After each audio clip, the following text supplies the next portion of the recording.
Are you tired of being told what to think and how to act? Well, you are not alone. In case you haven't realized it, you have an internal GPS.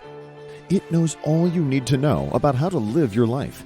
So it's about time you stopped letting the media and the government tell you what is true for you. In fact, it is exactly that time. It's time to think for yourself. And here to make sure you're doing just that is your host, mediator, author, and lawyer, Carol Gold. Hi, it's Tuesday, May 24th. I'm Carol Gold, and welcome to Think for Yourself. There was no regular podcast yesterday on Monday because I had nothing to say. That doesn't mean there wasn't news. There's always news. But you don't come here for news. You come here for a unique perspective on what's happening in the world, and for the encouragement to believe that you are capable of handling everything that's in front of you as long as you learn to think for yourself and trust your own inner, what I call divine guidance. Today, unfortunately, I have a great deal to say, and that's because there was a tragic mass shooting at a small town south and west of San Antonio, Texas, where I live. I live in Waco, Texas. There was a mass shooting at an elementary school. There's probably nothing more tragic than children losing their lives to violence. The loss of life unnecessarily is always tragic, but there's something about the innocence of children, and in this particular nightmare, I believe it was second, third, and fourth graders at this particular school. 14 of them are dead. One adult teacher is dead. And I believe there are many that are being treated at local hospitals, 2 of whom have been transported to trauma centers in San Antonio proper. The shooter is dead. He was killed by officers on the scene. And as I was thinking about this, the Mark Levin show came on. He's on every day at 5 o'clock on iHeartRadio. And it was apparent that he was incredibly shaken by this news story. And he was taking callers. And I called in, and I happened to get through. I got past the call screener, and I got on air with Mark. I want to share what I said to him, what he said back to me, one comment in particular, so that I can elaborate on both. What I said to him was that mental health is still one of, if not the last taboos in our public dialogue. And the reason is because it's not sexy. It doesn't garner a lot of hype. Yet there are 24 million people in this country every year who experience a severe depressive episode. So it's an epidemic, right? It's an epidemic. But we don't have a discussion. We talk about trans, and we talk about how do you define a woman, and we talk about radical political ideologies, and we do it day in and day out and day in and day out. And we talk about economies crashing, gas prices rising. But under all of that, there are human beings. And there are human beings struggling to stay afloat in a world that not only is operating at warp speed due to the technology, but that is also spiraling out of control because of our having strayed from some very fundamental values, principles, ethics, morals, whatever you want to call them, maybe all 4 categories. We have lost our way. And when you lose your way from the things that ground you, when you lose your way from foundational principles, then any wind that comes along, you become a victim to. And you find yourself being sort of tossed and turned by those winds.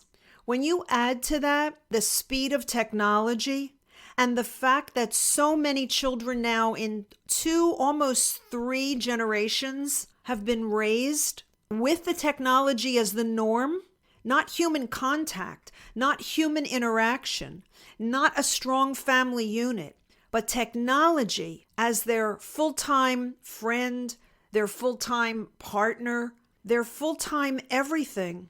where friends aren't real, they're just fake friends on Facebook, where you get your sense of identity and self by how many likes your comment or your posts garners. This is what is fundamentally wrong under everything else that seems to be wrong on the surface.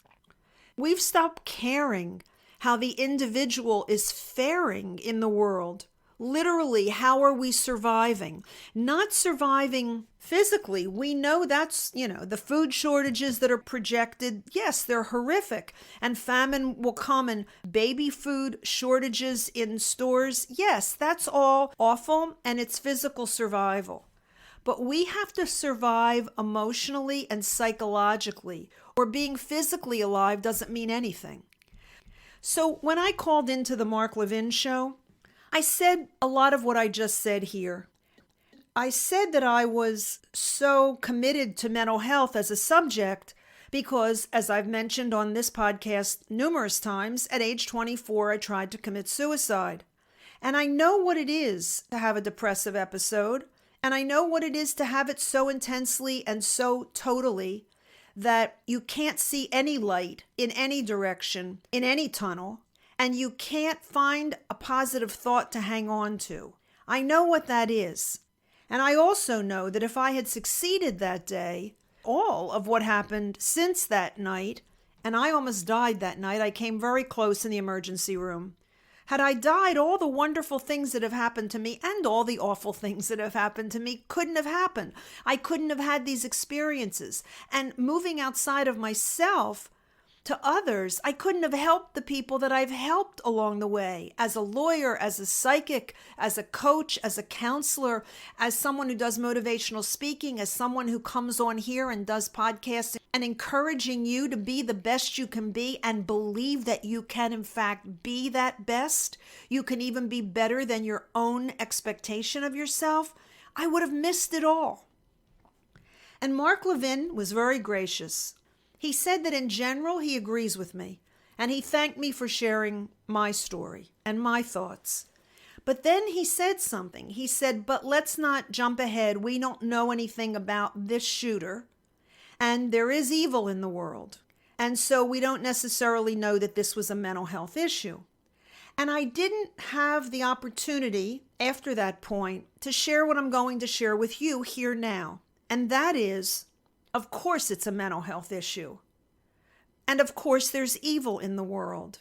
We are all born with the capacity for evil, each and every one of us.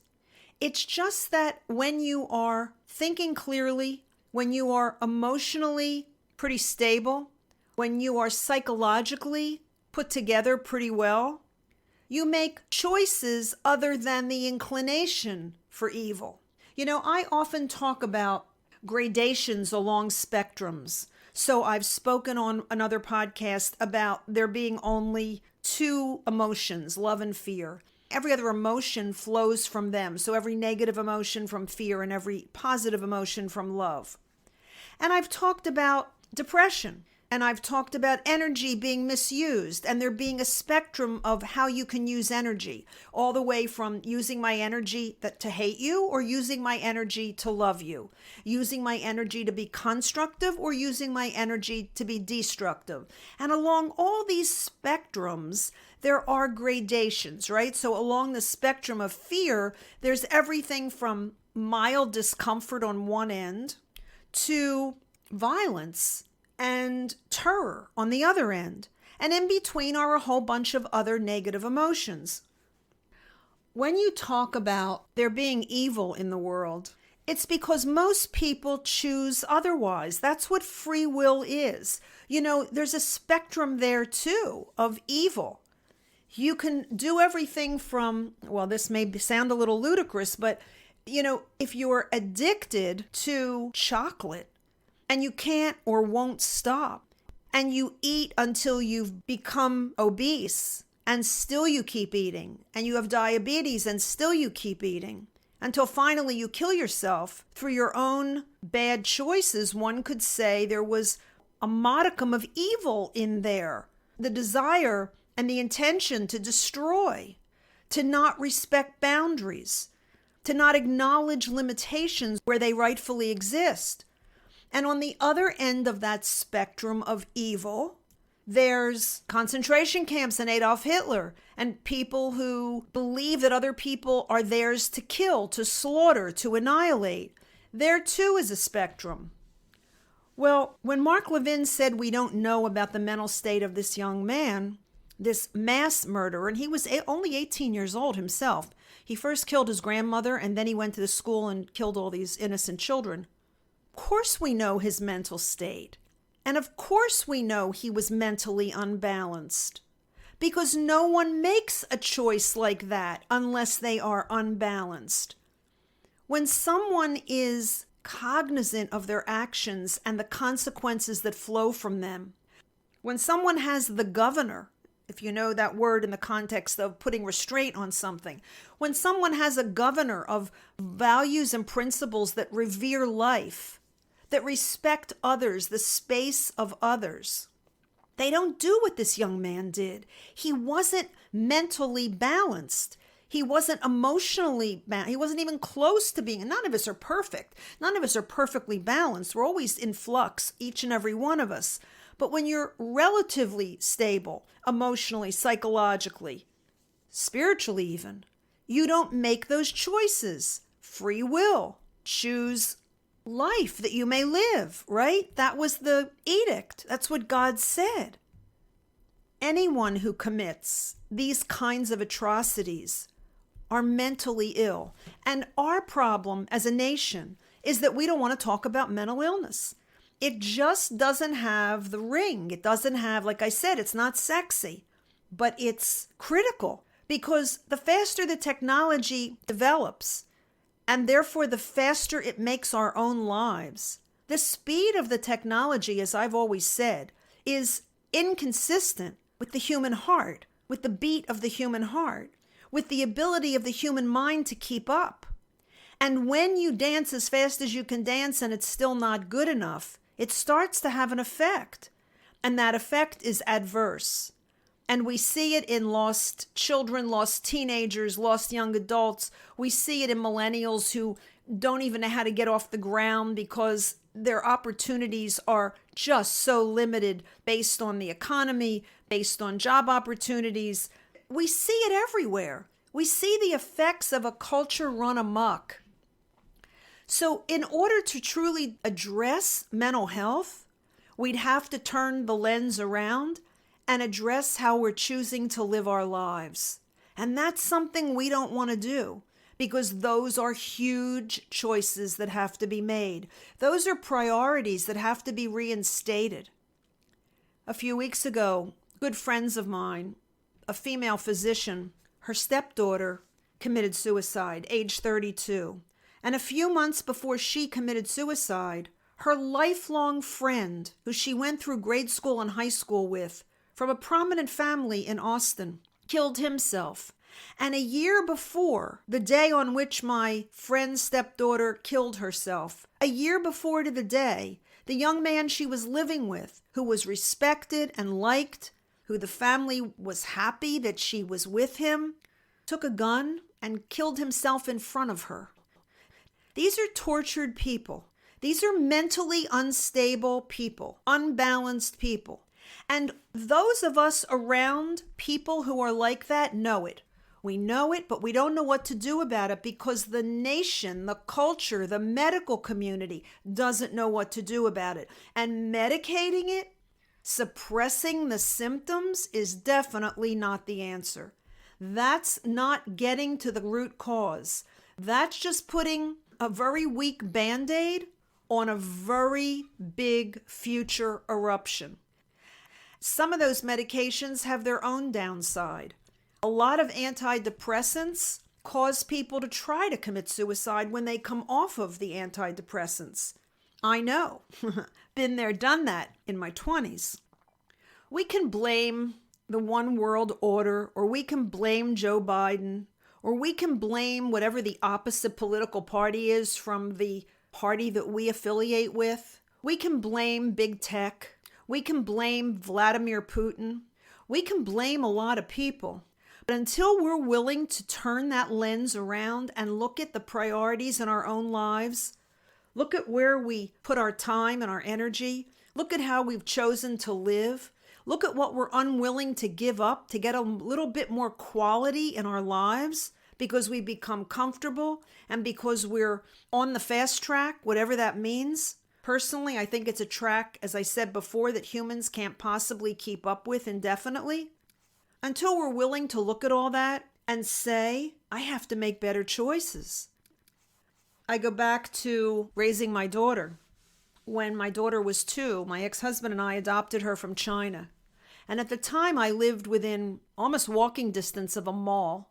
And I said to my ex-husband, I don't want to raise her here. First of all, we need to bond as a family. She's 2 years old and we're brand new to her. I want to raise her in nature. I want to raise her around things natural and away from all of the temptation of all of the materiality.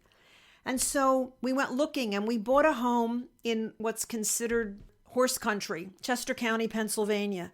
Pretty rural, on the dividing line between Lancaster County and Chester County, if you know the area. If not, just let me share with you a lot of farms. And that's where we lived until she was 9 years old.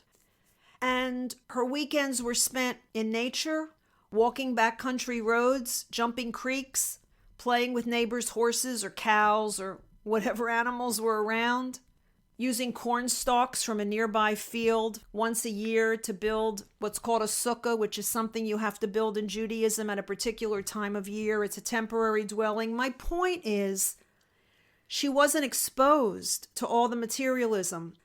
It was very hard. It was very hard on me. It was very hard, I'm sure, on my ex-husband. It was hard because those distractions weren't there. And even though the technology was just, it was on its way, she didn't have access to it. She could only watch television one night a week. She was raised on books and board games and time with her parents and nature and friends who were similarly situated in terms of their families and their values. And today my daughter is a young woman. She's 29 years old. And yes, she's human. She's got her faults. She's got her shortcomings. But she's also got some tremendous attributes and a strength that most people her age don't have, and a focus and healthy priorities that most people her age don't have. And the reason is I made decisions that were not easy, that were not convenient, that made life harder, that made marriage harder because there weren't babysitters and there weren't televisions to distract her, and she didn't have a cell phone, and she didn't have access to a computer, and that made life harder for the adults, but it made the quality of life better for the child. And it turned out an incredible young woman. I share that personal story with you because that's what it takes. It takes tough decisions that often place what feels like added burdens upon us for doing what we believe is right. But doing what we believe is easy because it's easy and deluding ourselves that there's no price for taking the easy road is just that. It's a delusion. And in the end, the only one who suffers is us. And when enough of us do that, what suffers is the culture. That's where we are. That's what we've created. But again, we're still left with free will. And as long as we still have a chance to turn the lens around, look at our own lives, and reprioritize how we're living, and fully examine the values and the principles that we've chosen to use as foundational building blocks, then there's still time to create a better world where more people think for themselves. Please pray for those families in Texas. It is a loss that they will never get over. They need all the strength and all the support they can get. Prayer works. Sending love and light works. Take a moment and do that for those families. Thanks for listening. I'm Carol Gold, and I'll be back here again tomorrow. Until I am, please, by all means, think for yourself. Carol thanks you for spending your valuable time with her. It is her mission to empower you to remember how smart and capable you are. be sure to check out Carol's website, carolgold.com. That's Carol with an E, gold.com. Please leave a review and subscribe here so you'll be alerted to Carol's next podcast. Until then, above all else, remember, it's time to think for yourself.